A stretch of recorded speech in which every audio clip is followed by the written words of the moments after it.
everyone, John Henry here, slingshotfutures.com, and welcome to the Market Mindset, where we take a look at the psychology behind the moves today so we can better understand tomorrow. And today, we're taking a look at the SP 500 on a fairly strong bearish breakdown here. Now, overall, looking at Friday's price action, we really didn't have a whole lot going on. It was fairly range-bound, not really any decisiveness, just a lot of back and forth. And then we open up today, the kickoff of April, the first day of trading in April, and along with that, we do have a little bit of news today that the market kind of had to contend with, and that allowed a small gap, very small gap, showing us that, well, we may be in store for another slow, grindy day. We get a little back and forth, and then boom, they break out to the downside, very aggressive breakout lower, and they follow through. Now, that follow through to the downside shows that the sellers at least want to give it a shot lower to try to get the move to continue. So we're looking for possible selling opportunities. We're breaking out below the prior low of day. We're breaking out of last month, which was also last week because, well, Friday was the end of the month. But seeing a breakdown to the upside, bulls try coming in, very weak response. They hit the prior low of day and immediately turn right back down. Now, it's a big clue that the sellers are attempting to come in here and shove the market lower, and that allows the sellers to come in right there to drive the market down. Now, if you didn't want that one, because looking at it, the candle isn't that great. That's not really the type of candle that you want to be selling underneath, and it doesn't really prove a whole lot of conviction other than we held the prior low of day and the sellers appear to be trying to come in.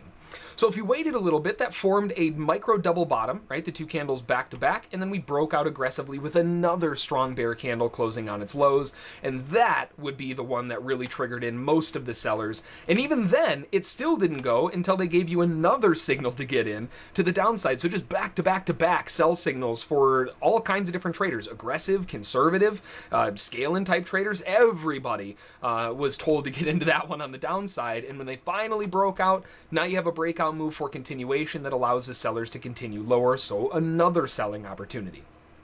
Now, we find a little bit of a bottom here, and we likely have sellers taking profit. It makes sense. It's a nice drop down. It's a good breakout. It's continuation with a second leg lower. It makes a lot of sense for sellers to be taking profit here, and we get a very small bullish bounce, and it closes very weak. And that's the big clue here. Very weak close on this aggressive of a downtrend means that sellers are likely going to give it another shot, and that is a clue to sell that as well to drive it back down.